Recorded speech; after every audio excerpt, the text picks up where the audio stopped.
La cavidad bucal está conformada por los dientes, la lengua, las glándulas salivales y la faringe. La principal función de los dientes es que cortan, desgarran y desmenuzan los alimentos, reduciendo los alimentos sólidos a partículas más pequeñas, para que esto sea más fácil a su deglución. Hablando de la lengua, la podemos ver por acá. Esta tiene músculos extrínsecos que mueven los alimentos para la masticación del bolo y los acomodan bien para la deglución. Los músculos intrínsecos que ayudan a la lengua a la deglución y el habla. Los corpúsculos gustativos que se encargan de la secreción de saliva estimulada por los impulsos nerviosos y que van desde los corpúsculos gustativos a los núcleos salivales del tronco encefálico. Y de este tronco encefálico se van las glándulas salivales. Ya hablando de las glándulas linguales, estas degradan los triglicéridos en ácidos grasos y los diglicéridos. Estas secretan la limpasa lingual. Hablando de las glándulas salivales, debemos tener en cuenta que estas son glándulas exocrinas y estas se encuentran en la cavidad bucal. Son las encargadas de la secreción de saliva. Entre estas glándulas tenemos las glándulas labiales, bucales y palatinas ubicadas en los labios, mejillas y paladar respectivamente, pero estas no son encargadas de la mayor secreción de saliva. Las que generan mayor saliva son las glándulas mayores, que son 3 paquetes de glándulas, son las que podemos visualizar acá. Y estas son responsables del mayor volumen de la saliva. Los 3 paquetes de glándulas que secretan mayor saliva tenemos primero las glándulas parótidas, que son las que podemos visualizar acá. Estas producen un líquido acuoso pero sin mucinas y representan el 25% de la saliva. Este es drenado por el conducto parotídeo, que es el que podemos visualizar por acá, este tubito, y atraviesa el músculo bucinador. Las glándulas submandibulares son las que se encuentran en el piso de la boca y las podemos visualizar acá debajo. Estas son encargadas del 70% total de la secreción de saliva y estas secretan un líquido mixto combinado seroso y mucoso. Y acá debajo encontramos también las glándulas sublinguales, solamente que acá no las podemos visualizar. Estas se encuentran por debajo de la lengua y por encima de estas glándulas submaxilares. Estas producen un líquido mucoso y representa el 5% total de la secreción de saliva. Bueno, hablando de la faringe, tenemos que esta está constituida por músculo esquelético y además está revestida por una mucosa y comprende 3 partes, que es la nasofaringe, la laringofaringe y la bucofaringe. La nasofaringe solamente interviene en la respiración y la bucofaringe y la laringofaringe, que es la que podemos observar acá, tiene funciones tanto digestivas como respiratorias. Y además de esto, los alimentos ingeridos pasan por la boca a la bucofaringe y de la bucofaringe a la laringofaringe. Y las contracciones musculares de estos segmentos ayudan a propulsarlos hacia el esófago y por fin hacia el fin del estómago. Hablando un poco sobre la fisiología, tenemos una digestión mecánica y una digestión química. Hablando sobre la digestión mecánica, podemos decir que primero los alimentos pasan por la boca y hay un resultado de masticación, donde los alimentos primero pasan por la lengua, después son triturados por los dientes y después son mezclados con la saliva.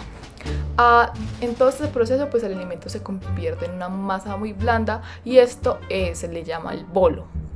Después las moléculas del alimento comienzan a disolverse en el agua de la saliva, que es secretada por las lenguas, por las glándulas parótidas, sublinguales y submaxilares, y después las enzimas actúan sobre este. Hablando sobre la digestión química, tenemos que tener en cuenta que hay 3 enzimas que actúan sobre el alimento. Entonces, primero es la amilasa. La amilasa es la encargada de digerir el almidón. Usualmente en la dieta consumimos monosacáridos, disacáridos o polisacáridos complejos, pero lo que hace la amilasa es convertirlos todos a monosacáridos, porque esta es la única manera en la que los alimentos pueden pasar al torrente sanguíneo. última que tenemos es la lipasa lingual. Tenemos que tener en cuenta de que esta lipasa lingual solamente se encuentra pues en los bebés lactantes, y esta es la encargada de degradar los triglicéridos de la dieta y convertirlos en ácidos grasos de cadena corta, o sea, diglicéridos. Y los diglicéridos pues ya sabemos que es una molécula de glicerol unida a dos cadenas de ácidos grasos. Tenemos pues la lisozima, la tercera enzima, que esta es la encargada de eliminar los patógenos de los alimentos, pero esta no tiene un efecto muy duradero, pues porque lo que se hace en la boca es solamente masticar y después pasar pues el bolo hacia el estómago, bueno, esófago y estómago, así que no actúa por mucho tiempo, pero aún así pues elimina algunos patógenos. La deglución básicamente es cuando los alimentos se movilizan desde la cavidad bucal hasta el estómago, y eso se le conoce como el acto de tragar o deglutir, como lo llamamos nosotros. La deglución tiene tres fases, que la primera fase es cuando el alimento pasa desde el bolo pues a la orofaringe. La segunda fase es cuando este pasa de la faringe hasta el esófago, que esta es llamada la fase faringea. Y la tercera fase, que se llama fase esofágica, es donde el bolo pues pasa desde el esófago hasta el estómago. Y la deglución pues deja de ser voluntaria cuando el alimento pasa a la tráquea, ¿cierto? Y cuando el alimento pues ya tiene como contacto con el esófago. De aquí en adelante pues ya todo este proceso parasimpático lo hace el sistema nervioso pues autónomo. Bueno, tenemos que la pared del tracto gastrointestinal, desde el esófago inferior hasta el ano, presenta una estructura básica con 4 capas, que de la más interna a la más externa serían mucosa, submucosa, muscular y serosa. Tenemos que la mucosa es el revestimiento interno del tracto gastrointestinal, que está compuesto por un epitelio que sirve de protección, también sirve para absorción y secreción, y que tiene unas uniones estrechas que lo que hacen es impedir las filtraciones intercelulares, y también tiene unas células que secretan moco. Bueno, debajo de este epitelio se encuentra la lámina propia, que contiene los vasos capilares sanguíneos y los vasos linfáticos, a través de los cuales los nutrientes absorbidos en el tracto gastrointestinal llegan a otros tejidos del cuerpo.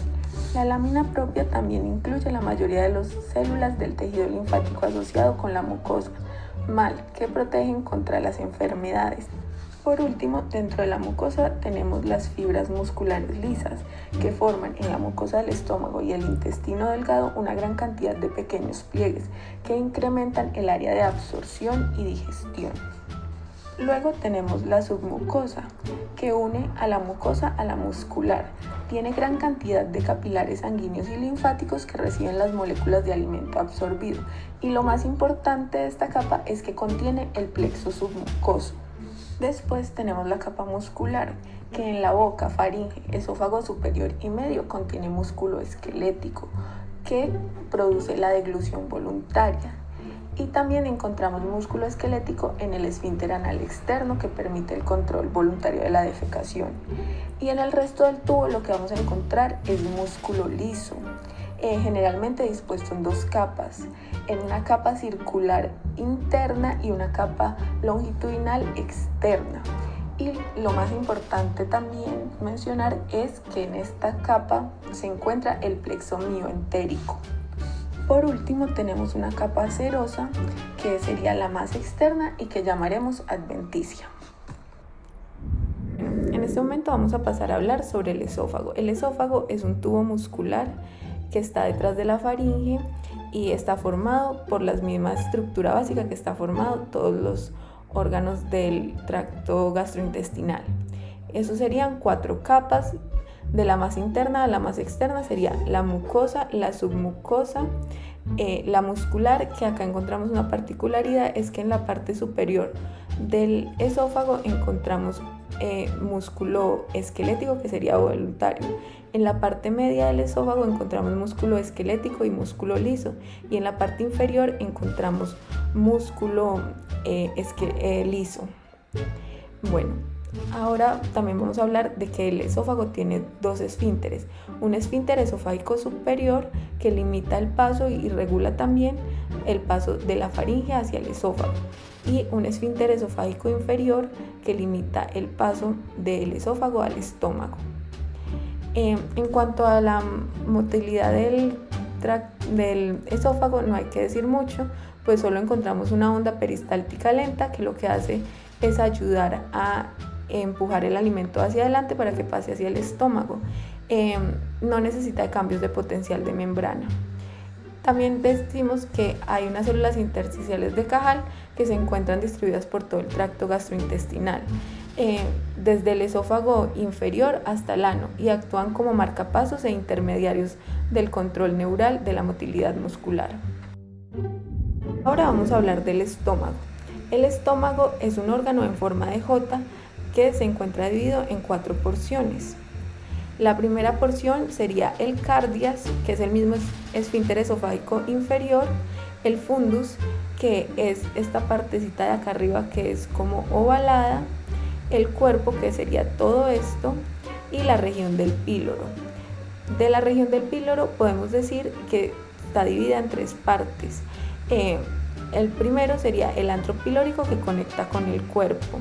La segunda sería el canal pilórico, que conduce al píloro como tal, y el píloro sería lo que conecta con el duodeno. También podemos decir que en el borde cóncavo inferior interno se encuentra la curvatura menor, y en el borde externo convexo se encuentra la curvatura mayor.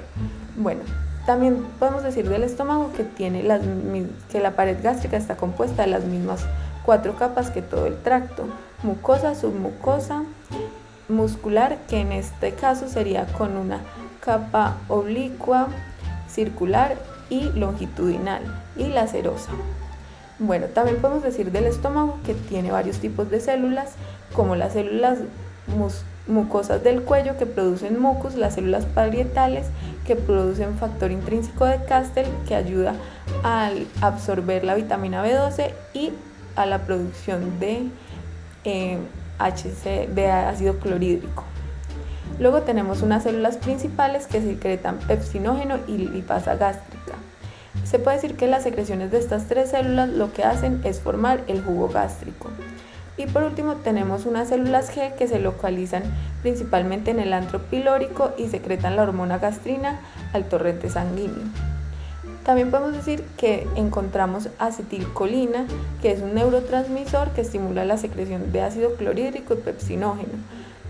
También encontramos gastrina, que igualmente estimula secreción de ácido clorhídrico y pepsinógeno, pero es una hormona. Histamina, que también es otra hormona que potencia la actividad de la gastrina y estimula la motilidad. Motilina, que es otra hormona que encontramos a lo largo de todo el tracto gastrointestinal, que estimula motilidad. Y por último, somatostatina, que inhibe la secreción gástrica y la motilidad. Bueno, en cuanto a la motilidad del estómago, podemos decir que se divide en 3. Una parte de almacenamiento que se produce en el fundus. Aquí se quedan suspendidos los elementos que tienen un tamaño mayor a 2 milímetros y aquellos que no pueden ser absorbidos. Esto se da gracias a un evento motil llamado relajación receptiva, que es mediada una parte por el vago y es desencadenado por la onda peristáltica lenta que viene del esófago. Luego tenemos una etapa de mezcla que se da en el cuerpo del estómago y está mediado o dado por 2 motilidades específicas. La primera, una onda rápida conocida como contracciones fásicas, que son la peristalsis más de una retropulsión pilórica. La retropulsión pilórica es una onda lenta pero fuerte que se produce por el cierre del píloro. Corte. Bueno, sí. También. Bueno, 1, 2, 3. También tenemos una onda lenta básica que viene de la porción superior del tracto gastrointestinal. Estos movimientos de mezcla lo que hacen es favorecer la producción de ácido clorhídrico y la degradación de la matriz alimentaria. Y por último tenemos un vaciamiento gástrico, que es el paso del alimento al intestino, en el cual hay 2 regulaciones. Una regulación hormonal que se da cuando en el duodeno hay presencia de grasas. Estas estimulan la liberación del péptido inhibidor gástrico, que lo que va a hacer es disminuir el peristaltismo gástrico, la secreción gástrica, y por ende enlentece el paso del quimo al duodeno. Y luego vamos a tener una regulación nerviosa, que es un reflejo enterogástrico, que significa que viene del intestino y va al estómago. Entonces los receptores de la mucosa duodenal son sensibles a la distensión y a la presencia de ácido. Entonces los impulsos sobre las fibras sensitivas y motoras del nervio vago producen una inhibición refleja del peristaltismo gástrico. Estos dos se producen al mismo tiempo y lo que se busca con ello es que relajen el estómago y pues deje de tener motilidad. Ahora continuaremos nuestro recorrido por el tracto digestivo y hablaremos sobre el intestino delgado. Vamos a tener que este órgano va a estar constituido por el duodeno, el yeyuno y el ilion, como podemos ver en el video. Exacto. Entonces vamos a tener que este va a ser el lugar principal donde se van a absorber los nutrientes que contienen los materiales que hemos ingerido anteriormente, y sus límites van a ser el esfínter pilórico y la unión iliocecal, que va a ser donde se unen el ilion y el ciego. Vamos a tener que este órgano tiene tres funciones principales, que van a ser los movimientos de segmentación, que pues los explicaré más adelante, la completa digestión de los carbohidratos, de las proteínas y los lípidos, y también va a contribuir con la ingesta de los ácidos nucleicos, y también tiene que absorber agua. Aquí vamos a encontrar unos tipos de células que son muy importantes, que son las células absortivas, que van a estar encargadas de digerir y absorber los nutrientes del quimo. También vamos a tener las células caliciformes, que secretan el moco, y criptas de Lieberkühn, que son unas estructuras que son unas glándulas que tienen tejido de revestimiento, células de Paneth y enteroendocrinas. Estas células de Paneth lo que van a hacer es que van a secretar lisozima, que es un bactericida, y son capaces de fagocitar. Por otro lado, las enteroendocrinas lo que van a hacer es secretar jugo intestinal, y existen varios tipos, que son las células S, las SK y las K, que van a secretar secretina, colecistoquinina y péptido insulinotrópico dependiente de glucosa, además de motilina. Vamos a tener entonces que el intestino delgado va a tener unas estructuras especiales que van a permitirle cumplir sus funciones. Estas van a ser los pliegues circulares, que van desde el duodeno y terminan en la mitad del ilion. Estos pliegues van a tener una función de hacer como que la superficie de absorción sea mucho más amplia, y va a permitir un movimiento circular del quimo dentro del intestino sin necesidad de que éste pase, por decirlo así, en línea recta por el trayecto, y así pueda absorber los nutrientes. Van a tener también unas vellosidades, y estas vellosidades están cubiertas como de un tejido epitelial que va a estar encargado de absorber los nutrientes, y así estos van a llegar a un vaso equilíbrio, que es el vaso linfático de la vellosidad, para de ahí pasar a la linfa y posteriormente llegar a la sangre. También van a tener unas microvellosidades, y estas microvellosidades son proyecciones de la membrana apical de las células absortivas, que conforman lo que llamamos el borde en cepillo.